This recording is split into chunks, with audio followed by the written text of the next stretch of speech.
Marianne, I am so excited to chat with you because you took your family from food stamps to financial freedom as a single mother of five, and it has to do with the power of your story. That's true. That was, oh boy, that is the story. I keep adding chapters to this story. I don't know if any of you have done this. Maybe you've done this where you start writing a book and then it takes years to develop and to Mhm. develop and usually never finishes, and you'll publish little chapters maybe here and there. But it always seems like I'm adding another epic saga to the book. It's just like, oh my gosh, like single mom of five and food stamps money. Yes, that was an epic chapter. And now it's like married again with six kids and running business, and there's epic things happening and huge problems we get to solve and huge wins and huge losses. And I'm just always learning. I will never profess that I have arrived at any point ever. Yes. And I think that that's the testament of the true growth mindset. And what I see consistently with successful CEOs and those who are just thriving is they don't ever see themselves as ever having arrived. Yeah. Yeah, it's so true. I was listening to a podcast. It's a lady who has like 1 million followers on Instagram. You could easily say that this person has a level of arrived, right? Mhm. And she was saying that I'm still figuring stuff out. I don't know really how. I mean, I could retrace the steps and tell you how I got to 1 million, but I don't know, how when I was doing it, how it really happened, other than I was just authentically me and people liked it. Yeah. And I think that the authenticity piece is the key. Because so often I've seen, having coached leaders for 9 years now in my coaching business, that authenticity piece is where people get lost because they think that they have to be something, some buttoned up professional. And I'm like, the more you strip away all of the shoulds of who you're supposed to be, the more attractive your brand is going to be in general. Okay, okay. Can we like dive into this particular? Yes. I'm getting goosebumps right now. I don't know if you can see them through your camera, but okay, I have lived in this world, and what you're saying right now is so relevant to me, especially in this moment, because I was I'll never forget the moment I went to Nordstrom. I was single and I just started making what I felt like was significant money, to where, it was like I didn't have to check the price tag before I bought Mhm. something, which Yeah. felt amazing. And at the same time, I was a little bit insecure, maybe more than a little, because I still checked the price tag, even though I didn't have to. And I was with a friend of mine, and this guy was like a, what do they call those people? A designer, but for your wardrobe, like A stylist. yeah, he was a stylist, right? Yeah. And so he's walking me through. I'm trying on all these things. I looked in the mirror like I've never looked before. Like, holy cow, I didn't know that clothes could fit this nice. And I go to buy stuff, and I spent $750 on a suit coat from Nordstrom that I probably could have caught in a Ross, but whatever. And I buy it. I have it tailored. It fits amazing. And I bought it for this one specific stage I was appearing on in New York. And it was relevant to New York because I was like, okay, this is what people expect you to wear in New York, and this is what lends you credibility. And there's something to be said about dressing the part and so forth and whatever. And I think about that a lot because that coat is sitting in my closet right now, and I've worn it like twice. What I Mm. would rather wear for my brand is my sneakers and braided hair and my cowboy hat. Like that's more me than the $750 jacket that's hanging in my closet. And I am undergoing currently this entire rebranding of myself because I want to be fun, and I want to enjoy luxury, but I don't want to be inaccessible. And frankly, here's the bottom line. I don't want to change my clothes any more than I have to. I want I want to be able to do a podcast and then go out and work in my garden without changing clothes. The secret to that, bodysuits, I have found. Oh, okay, I'm in. I bought a couple. Yes. I was like, grown up onesies. What are we talking about here? But they're amazing. They're amazing. They make you look phenomenal. Some of them, like from the top up for a podcast interview, you just look so profesh. And then you're literally in like pseudo workout wear. So it's cool. So like you can totally have it for the garden and it works too. Yeah, that's my secret. Because especially as I'm like mom of two young kids with this 7-year-old and a 3-year-old, like my wardrobe has to shift from business to being able to play. And sometimes I let it be what it is. Sometimes I'm Yeah. like, you know what, I'm gonna dress up a sweatshirt and make it look really cool because it says champagne on it with a lot of bling, and we're just gonna own that is the style for the day. How did you unravel like that authenticity of who you really are versus who the world said you should be? I got to tell you another story. I'm all about the stories. So Yes. I was on my way to Hawaii from Utah, and we were about to do a conference out there. One of the mentors that I used to work with, we would go and speak on stages all over the world doing these really cool retreats. And so we're getting to the airport. You know, I'm in my like pink hoodie with probably some pajama pants because, you know, when you're going through the airport, you want to wear clothes that you don't have to like take your belt off of, all that crazy stuff. So I'm getting there, and I grab a coffee from the Starbucks, and I go to sit down, and I go to take a selfie, right? Because I'm like, everything is content. I'm on my way to Hawaii. Let's blah blah blah. So I take this, I face the window, and I'm a photographer for 20 years. So I'm like all about the lighting and the background and all that. And I take the picture, and I observed how much time and energy it took to take a stupid airport selfie to make sure I looked good for the camera. And so I kept the picture, and then I sat myself down on the seat, waiting right by the gate. Didn't bother like straightening out my wardrobe or anything like that. Had my coffee in my hand, and I just snapped a picture. 10 seconds, maybe, if I dropped my phone, you know? And I had these two pictures side by side of the super composed, which has its place, don't get me wrong. And then this version of me who just sat down and took a picture, and I posted this carousel side by side. And I said, this is what the classic, this is what Instagram sees. This is what everything really looks like, you know, behind the camera, the room's a mess, all of that stuff. And it got some of the most engagement of my posts overall. At the time, my Instagram was very small. I had like less than 1,000 followers, and my posts would get 3 or 4 pieces of engagement. This one was in the 50s, so more than 10x engagement. And I know everyone that's listening is like, wow, 50 likes, good job. But at the time, it was Hey, significant. that's You know? significant. And especially, because social media numbers are not everything, nor are they a reflection of profitability or the amount of money that you're making. I have worked with some influencers that have some significant followings and are broke as a joke. Yeah, it's so true. And I'm nowhere near that significance number, but we got 250 leads last month, like almost on accident. Anyway, I have to tell you what happens next. So we get to Hawaii, and I get to the hotel, and we're pre-prepping for all of our audience to arrive the next day. And so we get everything set up as much as we can. And now we're like, let's take a break, let's go swimming. And so we're out in the ocean, and a friend of mine came up to me, and he said, Marianne, I'm really concerned about your post. I was like, did something happen? Did it crash? Because I was really happy, not only posting it, that the authenticity is what caught people's attention, but it's doing well, and that's really cool.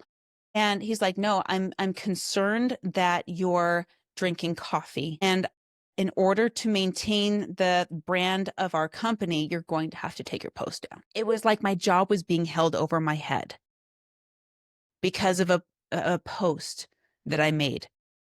And it blew my mind. And I didn't have the strong enough premonition at the time to leave it up and say, your opinion doesn't matter to me. I took it down, and I curbed that because I was afraid of losing my job. And that moment will forever cement in my mind what would have happened. What would have happened if I said, I don't care if you care what I'm drinking or not. I don't care if you care. Like, if that's going to be the thing that makes me lose my job, then I better go find something else anyway. It blew my mind, and I will never know. It is a lost opportunity cost. I will never know what could have happened if I had remained authentically true to myself way back then. And since then, I made a firm commitment. Once I learned the lesson, I made this commitment to myself to say, I don't care. I love you, and I respect you, and I want to give you what you need, but I don't care what you think of me. I don't care what you think of my clothes. I don't care what you think of my hairdo. I don't care what you think of what I consume or what I drink. As long as I'm proud of it and I can hold that and honor that, then it takes the power of you, gives it back to me, and I can never be embarrassed again. Amen. It's so interesting other people's perceptions, and especially when someone's in a position of authority. Because when I had my e-commerce company, there were many things about myself that I tampered down. And when I exited successfully, I looked at my wardrobes like 9 months later when I was about to do a photo shoot for my coaching company, Crown Yourself. And I had this vision of what I wanted. I wanted the woman to be sparkly and bold and sexy and fun. And I looked at my wardrobe and everything was this buttoned up professional. No offense to White House Black Market, but like that was the style, which is not normally my vibe.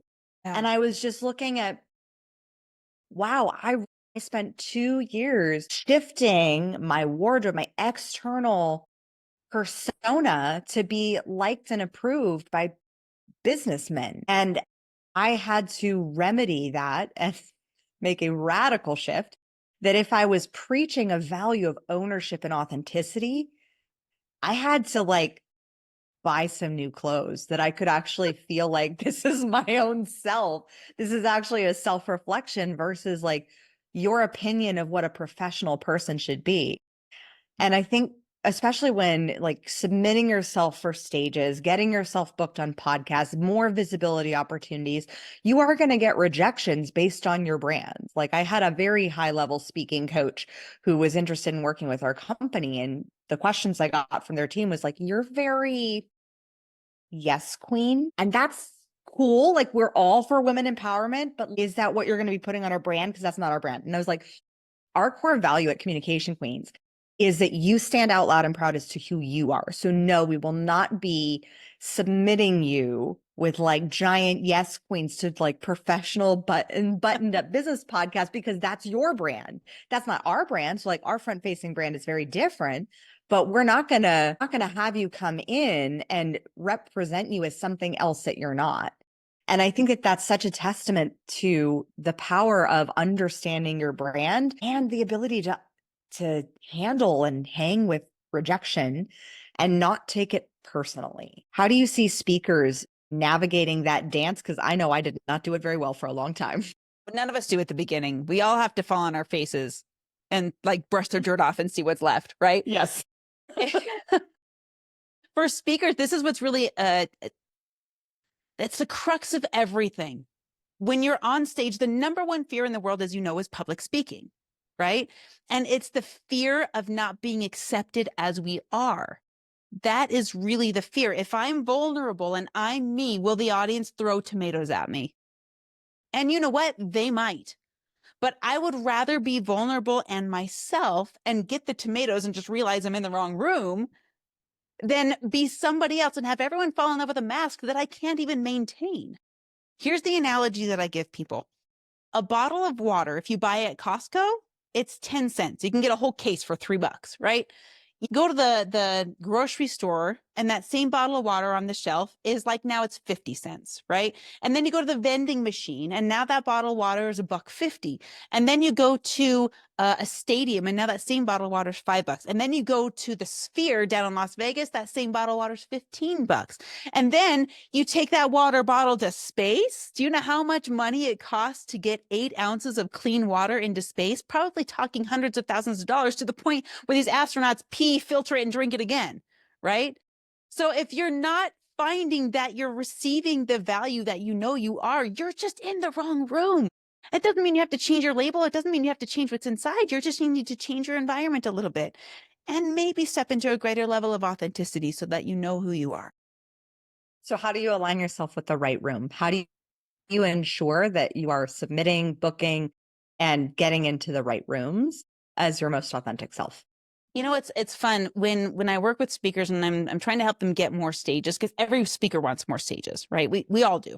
And that's great because we want to get our message out there. We want to become known and seen and recognized. And there are stages that will vibe with you and there are stages that won't. And there's value in both of them. When I'm speaking on stages that vibe with me, those are easy because they're introductions. You know, it's someone that you meet, right? That's like, oh my gosh, you're going to love Marianne. She's going to be great on your stage. She's going to serve your people really well. And I'll do the same thing for you. And it comes with this endorsement where you have this kind of foot in the door already. Like, okay, we vibe. So we're probably going to vibe with each other's friends in a way.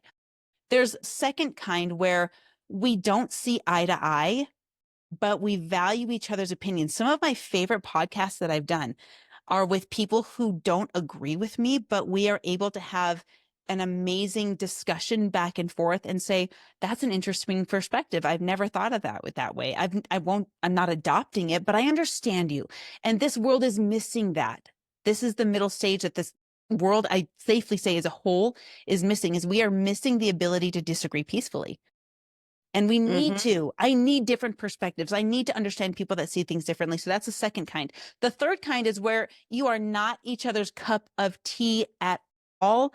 And you're just so far apart that you serve completely different audiences and completely different ways. And here's the thing, the more authentic you get with yourself, the less those kinds of people who would attack you for who you are even show up in your world. The thing is, if you're on the fence, and you're unsure of who you are, and you're playing people pleaser and this chameleon, you're going to get all kinds of this weird feedback because you're being weird and you're putting out this energy of, I don't know who I am. So nobody else knows who I am either. And that's the struggle. That's harder than finding and adopting who you love to be. I think that translates so well into every area of life, just in general. I remember 2 hours before I manifested my husband, I was skilled at being the runaway bride type of girl where I would change my eggs to whatever the other guy liked just to be able to, have that chameleon aspect.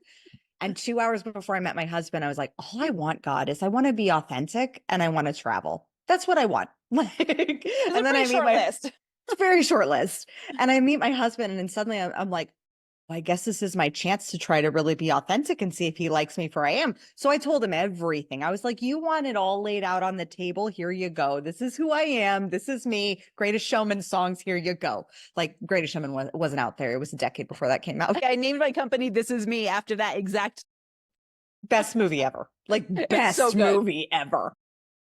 But that was my experiment. And it was in and through that experiment that I manifested the love of my life. And I think that can happen with our careers and with speaking and with our businesses is you can manifest a business that you love, but not if you're being a shadow of yourself. It's so true. And you're right. It does touch every area. I had a very similar experience meeting my husband. Mine sounded like I'm going to fall in love with myself so much that my husband, whoever it's going to be, has to compete with me for how good I am at it. And love it. That was how, and I met him within 72 hours after dating a bunch of guys that were not good for me or my kids at the time. Right. And you're right. This thing about business and how authentic can you be in terms of your business. And here's the thing about authenticity is it actually builds trust. Level of authenticity will build trust. I was talking about this with my daughter. She just turned 16 and we're having a difference of opinion about relationships and all of these things. And I lovingly said to her, I don't agree with you. If I were you, I wouldn't be making those choices, but I love you and I will hold space for you. You will just never wonder where I stand. And that's okay. I can love you through that, this disagree peacefully kind of thing on a deeper level because it's my kid. But you will never wonder what my standards are. And you should get so firm in your standards as you're discovering and going through teenagehood and experimenting and doing all these things. Get so firm in your standards. I don't even care what side of the fence you fall on. I just want you to be so lovingly convicted of who you are that nobody else can doubt it or erode it. Amen. That is the parenting stance and the stance to build a business on. Now, when I'm at my best, that's what I do. I wish it always came out that way. I know there's those moments as a parent, you're like, damn, that was good. The other moments, I'm like, I'm glad the cameras weren't on for that one. Exactly. Same with stages, same with podcasts where you're like, you drop it and you're like, that was a mic drop moment. And then there's some where you walk off, you're like, I think I said something that was potent. I wonder, I hope it landed. It just comes down to practice. And you've been practicing your craft of telling your story for a while. And like, what was it about storytelling and telling your story and telling stories in general? And I think what I want the audience to pick up on for sure is the fact that in every question that I've asked, you've answered in a story. That's a skill set because then you're bypassing cognitive dissonance and you're not preaching or teaching, you're just sharing a story. And that's how humanity learns. And it's the easiest way to convert short-term memory into long-term memory. It's so true. I'll never forget. Again, here I go again. My dad was such a great storyteller. He still is. And whenever we go over there, he has this book of cowboy fireside stories that he tells, and it's like poetry and these stories. And there, even down the road from us, once a year, there's a storytelling festival. Yeah. You go up That's and you so drive up the cool. mountains. It's like I don't know what world of fantasy all of these people walked out of, but it's like Halloween on steroids with like cosplay but there's the most epic stories. Here's a little rabbit hole. This is why my entire family loves Bluey, because of the 7-minute stories that make me feel like I'm a better mom, or that make my husband feel like he's a better dad, or that help me teach my kids through storytelling. Because our whole lives, that's all we do. Anytime you get on stage and speak, if you haven't gone out and lived a life worth telling about, then what are you going to talk about on stage? If you haven't rappelled off the water fountains or the cliffs or skydove, or it doesn't have to be even epic. If you don't pay attention when you're at the drive-through and you're missing all of these significant moments in your life, then you have nothing to talk about. I spend more time writing the stories than I do telling them. And I think that is so powerful because so many people neglect the moments of life. And I wrote in my book, I said, if you want to get on more podcasts and do more interesting things, go do more interesting things, and more interesting podcasts will want to find you. I can't tell you how many podcasts have been like, yeah, okay, TEDx speaker. Wait, fart book? Yeah. Yeah. Because we're coming out. Yes, we have a fart book coming out this year for children. Wait, okay, so I had one of these, but the batteries broke because it was so overused. Okay, there's no batteries in this fart book. Oh my Like, gosh. I love throwing people a plot twist because, and I saw this when I was a screenwriter, and my first feature film that I co-wrote got picked up, produced, Lionsgate picked it up, and it was all about freestyle motocross. And they're seeing me like princessy, like girls. And I literally was asked by women, like, did you only write the female parts? I was like, no, I wrote drafts 1, 3, 5, 7, and 9, but thanks. That's so badass. But the plot twists that can come when you just pick up on those little minute stories that can come with life. So what are some of your favorite ones that you have picked up, just like you said, like in the drive-through for coffee, that create these metaphors that have a learning lesson, that embed the learning? Yeah, so one of the most recent ones just happened this week, and I can't remember if we already when we talked before. I don't know if it was that morning or if it's happened between then and now, but this is what I want to share because it's one of the most seemingly mundane moments that it's so significant to me. So I get up. What I like to do is I like to get up first thing in the morning, and I'm solar powered. I stole that from Rachel Brooks Smith. I'm gonna steal it. I love you, girl. But I get up with the sun. So right now, with where we are in the latitude, that means we're in Utah, and the sun gets up at about 10 to 6. In the winter time, I'm not getting up till like 8. But right now, I'm getting up, and the first thing I do is I, go to the bathroom, and I put on my outdoor slippers with a jar of water and my little mason jar, and I walk out to the backyard. I turn the hose on and I start watering the plants and checking on everything, and then I put that away, and I grab my cup of coffee, and I sit out on the back porch and I watch the sun as it climbs over Mount Timpanogos. And my favorite part of that morning, every morning I get this gift, is watching the shadow slide away from the backyard. It is such a unique moment that if you blink, you will miss.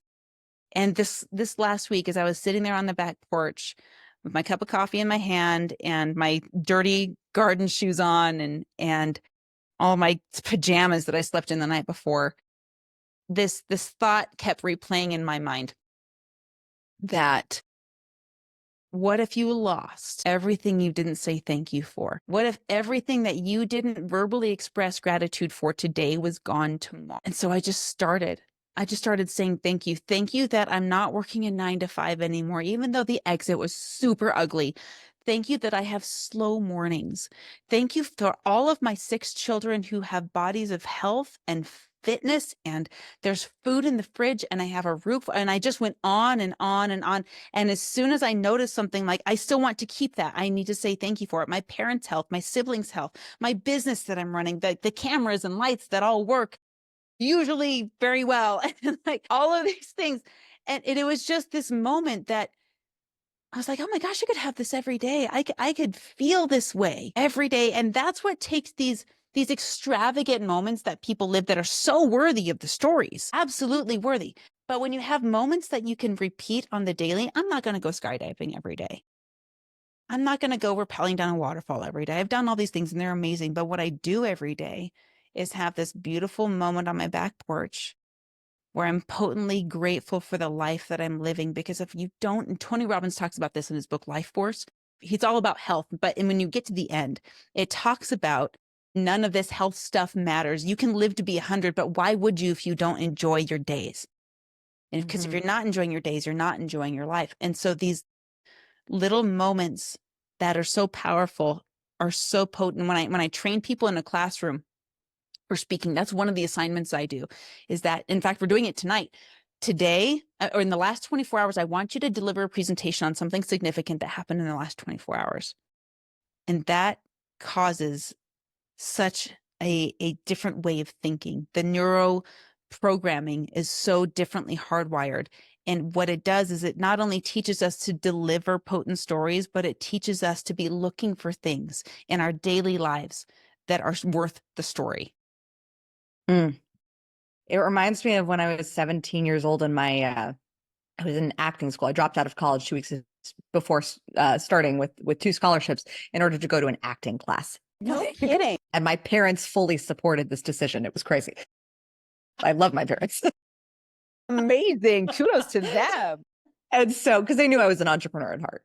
And this, I remember in my acting teacher, like I was the 17 hustle hungry, like I focused everything on acting. I focused everything on show business. And my teacher pulls me aside and he says, Kim, you're forgetting to live. And I was like, but this is my career and this is everything. And I've seen that consistently throughout industries as I've industry hopped 4 times. Seeing it consistently with entrepreneurs, having coached them for 9 years, is they get so hung up. They want to deliver stories. They want to be powerful speakers. They want to be thought leaders in their industry. But the problem is that the story of their life, if they were followed around with a docuseries camera, it's freaking boring. There's no moments of joy. There's no moments of emotional versatility in their day because it becomes very one note. And I think it's those emotions of gratitude that are humbling, or just all of the little tiny little beats that we can have in our lives that don't have to be the gigantic story of trauma or the story of overcoming or even doing something crazy and bombastic, but it can be these intimate sacred moments that actually make the story more potent, because not everybody can relate to skydiving. Not everybody can relate to writing a children's fart book. But people can relate to having a vision, feeling underappreciated, to having a hard day and then being able to see the beauty of the day, just because they get to be reminded of it still was a good day. There's still food in my fridge. There's still a roof over my head. Like, it's still a really good day. And I love the minute aspect. And I want to encourage all our listeners to do that exercise and just go over the past 24 hours. Is there something within those 24 hours that you could have a little tiny pithy story that delivers a powerful punch?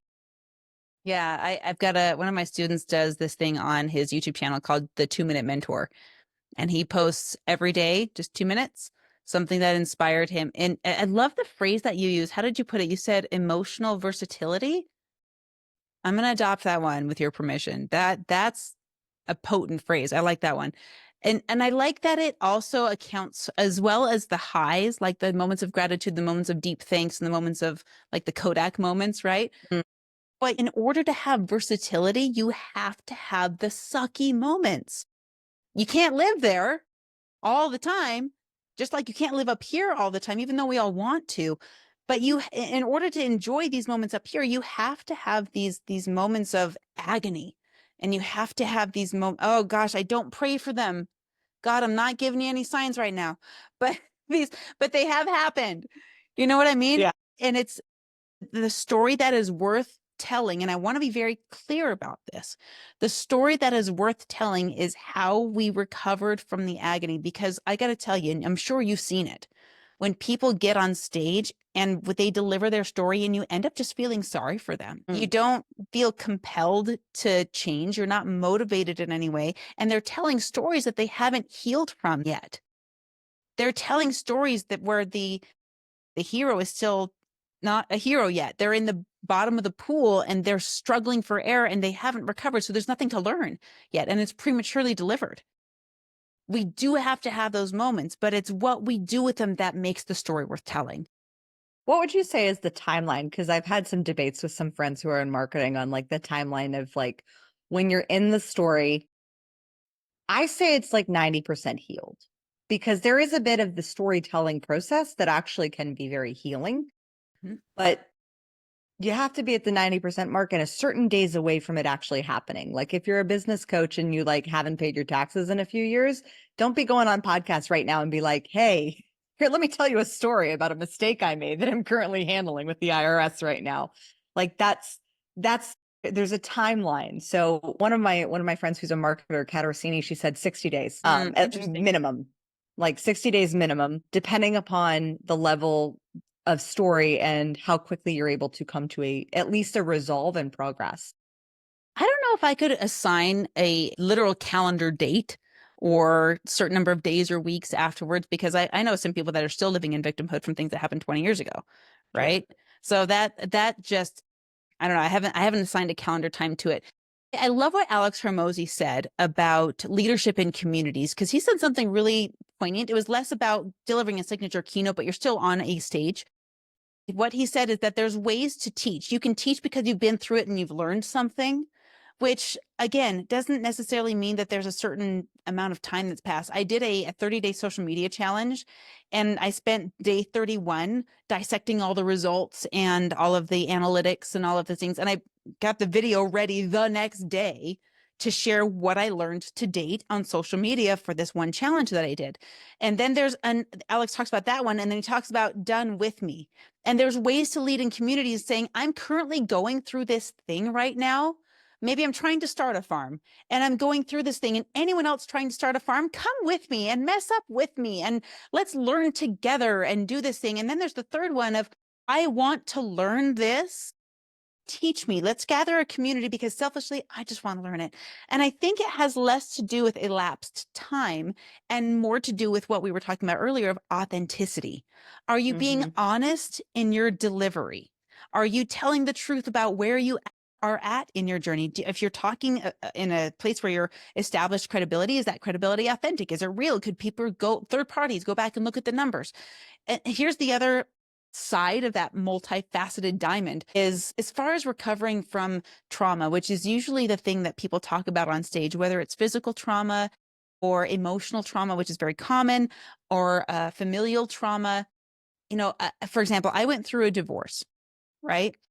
And in my divorce, I mean, whenever anyone goes through a divorce, it's always the other person's fault, right? There's the finger of blame that we point all the time. And I knew in my journey that I had healed when my ex-husband was no longer a part of the story, meaning I didn't say his name anymore. I didn't feel any pain. It was all just me, and this occurred in my life's timeline, and this is how I handled it, and this was my part in it, and this is what I'm doing with it. And not to sound selfish, I'm just not going to I'm just no longer a victim. Right? Like I can't tell a story from stage if I'm still the victim. I have to be the hero. And the reason for that is your audience cannot rely on anybody else to be their hero. And if you're not the hero of your own story, then they can't be the hero of their own story. So that level of healing where there's no more victimhood, I think has to take place before your story has any legitimacy. 100%. And I love the way you framed it, because I definitely, having been through a divorce myself years ago when I pulled a Britney when I was 21, and then also having had an exit from a business, like there are certain also legal contracts and constraints with accusatory statements that can come back to bite you in the butt if they're considered libelous. And Mhm. so you want to be aware of the language that you're using around any story, and also be aware of also your contracts that you have in certain buyout agreements and divorces about, impugning the other person's character, because a story of blame that resonates, and you will get, the girlfriends commiserating, oh girl, he was awful. Oh yeah. And because commisery loves company. And yet it's never going to be the thing that motivates. It's never going to be the thing that makes people overcome it. All what you have to move from it being a to me story to a for me story. And this is how the divorce, the bankruptcy, the whatever you went through was the best thing that ever happened to you, because here's what you learned. Here's how you transmuted and alchemized the story. Exactly. I totally agree. And it happens so much with coaching. I'm sure you see this on your sales floor when people pull up and they're like, oh, but I paid all this money to another coach and nothing ever happened. And there in that moment is one option. I'm going to blame that other coach, or I'm going to blame myself, even if that other coach actually sucked. I'm going to say, I paid tuition to learn how to spot people and identify good coaches differently. I've done this myself. I have paid tens of thousands of dollars in places where I did not get what I thought I paid for. What I actually got was a learning experience. And saying, I'm in my head, I'm just going to say I paid $100,000 to learn a lesson about how to pick better coaches. And that's how valuable that lesson was. It's not that even that coach was bad, even if they were, it doesn't matter, because I'm the one that pulled the trigger. Yeah. Yeah, and it's taking that ownership of your choices and of your story, because that's where your power lies completely. And I think if there's any story that has blame in it that you're thinking of sharing, or that you have shared on a podcast that points a finger of blame, just check yourself before you share it. Yeah, couldn't agree with you more. I'm like, got my pom poms up in the air, like, yes, Kim, you're saying it. Preach. Yes. Yes. Yeah. And I think it's funny because even in stories that I've had that I've, have had some intense stories of both childhood sexual abuse and sexual assaults as an adult. And those experiences, I'm still like, let me take full ownership of that story. And I own it, because I know now like how those stories have actually saved lives, but they would never have saved a life had they not been told from a position of ownership and empowerment. That's so true. And when you say that, I can see the people listening in an audience today, or in an audience on a physical stage, that have been through what you went through. And it's horrific. And there are actual villains in those stories. But when the villains win is when we continue the injury after the incident. And that's what we want to spare everyone from. Yeah. And also being aware of making yourself the villain in your own story. Mm-hmm. And that tends to happen more often in our own minds than I'm like out loud. But It's for the true. most, It's true. the great part about the role of the villain is when you flip it, though, you can be the challenger and you can start disrupting systems. Mm-hmm. Have you seen the Cartman drama triangle? I love the Cartman drama Okay, triangle. good. I was like, she's speaking You're the language. speaking I my know she language. knows. You guys got to go look this up. It's the flipping the script on how to become the hero instead of the victim in your own journey. We could do a whole nother episode on just that. Exactly. But Marianne, I have loved having you on this show. You just deliver so much value. And I know that my audience would kick me if I didn't ask the question, how do we get booked on more stages? Like both going from the podcast stage, how do we transmute those stages into going into live events, live speaking engagements? Because a lot of our clients have at Communication Queens, and I know a lot of our clients want that. How do we make that transition? Well, first of all, get with Kim because she's the boss and she can book you on a ton of stages, like easy level one. And then here's the other thing is that people often don't know this, but there are actually 4 different kinds of stages. There's the digital and the physical. So this is a stage, right? And then there's the physical stages that we go to in seminars, but each one of those has 2 subcategories where it's yours or somebody else's. So if you want to start getting more stages, get with Kim. She's going to get you on the podcast and get going there. But what's cool about this is that the way to get on other people's big stages which is mostly the dream stages that people think of. One, start your own physical stages. I don't care if you have to do what I did and open up your house twice a month. Just start doing it, film it, put it out there. And then the more podcasts that you can get on, the more stages that you do, the more digital stages that you do, the more your network is going to build. I have to tell you, the biggest physical stages that I have ever been on or will ever be on have happened because of interactions like this, of people that I've met or people that I know. I was asked, like, I'll give you a really quick rundown. Here comes another story. I'll make it fast. So I started my own podcast. And on that podcast, I was looking for a guest, and I reached out to a lady that I had met at an event. She was a guest on my podcast. I asked her who else would be a good guest. She referred one of her friends. He was on my podcast. They both asked me to be a speaker at their upcoming event with the one and only Dan Clark, who is a National Speaker Hall of Fame. I shared a stage with him. Another speaker in that event was Maya Nicole. She's got 250,000 followers on Instagram. She's absolutely brilliant. I'm emceeing an event for her this October. I just got asked by Keaton Hoskins, the muscle on social media, to MC 2 events because of an event he saw me at.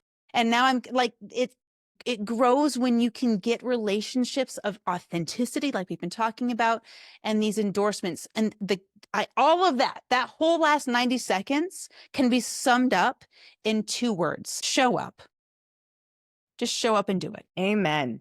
This is the third pillar in our Communication Queens framework, is just show up. And Woody Allen, famous director, said 80% of success is just showing up.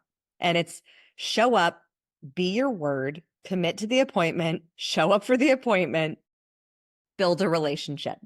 Like, showing up is 80%. Like, I told my son the other day, he did a chess match and he was like, "Mommy, got 2 points." I said, "Oh, you won?" And he goes, "No, the other guys just didn't show up." And I was like, see, 80% of success is just showing up. Awesome. They just So he won by default. Oh my gosh. We actually had a mishire that never happened because they didn't show up to their appointment. I said, if you can't show up and you're going to call me 4 hours later, then I'm not going to hire you. So it's a true principle. The true principle. Marianne, how do we get to work with you? How can we get on your stages, get connected with stages, and like start expanding the stages that we are going on? So I have a resource for everybody. It's free. It's how to deliver your 10-step signature keynote presentation. It's at mariannehickman.com/free gift. It's just a free ebook. It's about 10 pages long, maybe 12, and it breaks down the entire signature keynote presentation. Once you start delivering that keynote, of course, it's easy to appear on podcasts, but the next step of getting on stage is having something worth talking about. That formula, I wrote it all down. It's available for everybody. And let's just be in each other's ecosystems. You know, I'm all over on social media, but one of the things I love about social media is I haven't really given my social over to any VAs. I do have some automations set up, but all of the comments that I get, I respond to. I think that's really important for me to maintain no matter how big we get. So let's just connect for real and be friends. That's what I'm looking for. Cool. Amazing. Go work with Marianne. And yes, if you've been going on podcasts, guesting, and getting your feet wet with speaking, definitely the next step is going into that keynote presentation space, because you will start getting speaker requests. We have had clients go on to speak for Google and Microsoft and get booked at the LA Convention Center as they were practicing their stories going on podcasts. There's a reason why, guys, I was able to do a TED Talk in 3 weeks. It was because I was on 150 podcasts sharing my story. So I had an awareness as to how to write it, craft it, create it within the span of 3 weeks. Now, that's not normal, but that comes with the practice and also honing your craft and honing the craft of your oratory skill set and that key core message. So go download Marianne's. Like, that is the greatest gift that you can give to your speaking career as you are starting to grow and get booked on greater stages. As always, let your voice be heard. Thank you so much for listening. If you love this episode, subscribe, leave us a review, and share it with your friends. For more tips on guest podcasting, storytelling, and communication strategies, follow us on social media at Communication Queens Agency and visit us at communicationqueens.com. I look forward to seeing you in the next episode. And in the meantime, remember, your story has the power to save one life. Let your story and your voice be heard.